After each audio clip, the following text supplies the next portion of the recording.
It's now 5:17. Let's bring back in meteorologist Alan Rose with the check of our forecast.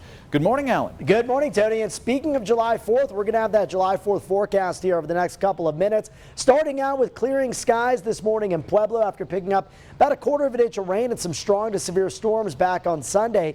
Today we'll see a rinse and repeat pattern, but most of the heavier rain focuses up in the high country. These will be slow moving storms. They can put down quite a bit of water.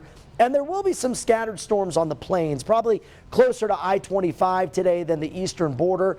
Low risk of flash flooding region-wide and limited severe threats overall, just not as much instability as we cool things down from what we saw this weekend. Right now, 55 degrees in the Springs. If you're tuning in from Monument, you're at 50. Check out Westcliff at 35 degrees, 52 in Saguache with some more mild 60s out into the eastern part of the state. Now, I mentioned that cold front back on Sunday. That's going to drop highs as much as 15 degrees from yesterday in Pueblo, warming more comfortably into the low 80s this afternoon, and a drop of around 12 degrees or so in the Springs, topping out today in the middle 70s. Cold front now well to our south, bringing along those significant storms that impacted eastern Colorado into the overnight hours, now into parts of the Central Plains. Now for us today, scattered to numerous storms are expected, but look at the deal here on Futurecast. Very slow moving, and once they develop in the mountains, they won't move very quickly.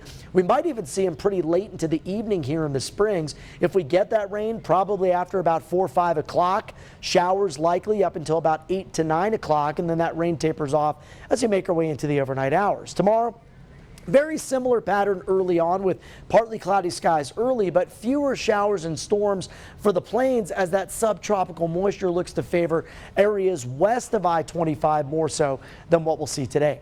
So storm chances therefore dropping somewhat into the midweek period, especially around Pueblo, and then we're picking back up to around 30% as we head towards Thursday and Friday. All right, here's a nice refreshing change for that final day of June.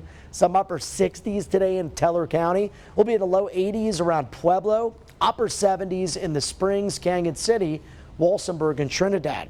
All right, take a look at the forecast here over the next 7 days. A break from storms on Wednesday, and then an isolated mention as we make our way towards the 4th of July. Now, these storms not going to be super widespread, not going to impact plans all day, but just make sure that you have an idea of somewhere else to go. You might need to duck and cover if storms threaten your area in the afternoon. From Pueblo, I'm actually drying us out from Tuesday to Friday, and then we have a hit or miss shower chance as we make our way into the holiday weekend. For Canyon City, most days feature at least a 20 to 30% chance of a shower this week. Today will be some of the highest storm chances, as will Sunday. For Woodland Park, we'll see scattered storms today and again on Tuesday. Mostly dry Wednesday, and then scattered afternoon thunderstorms returning Thursday through the 4th and into the upcoming weekend.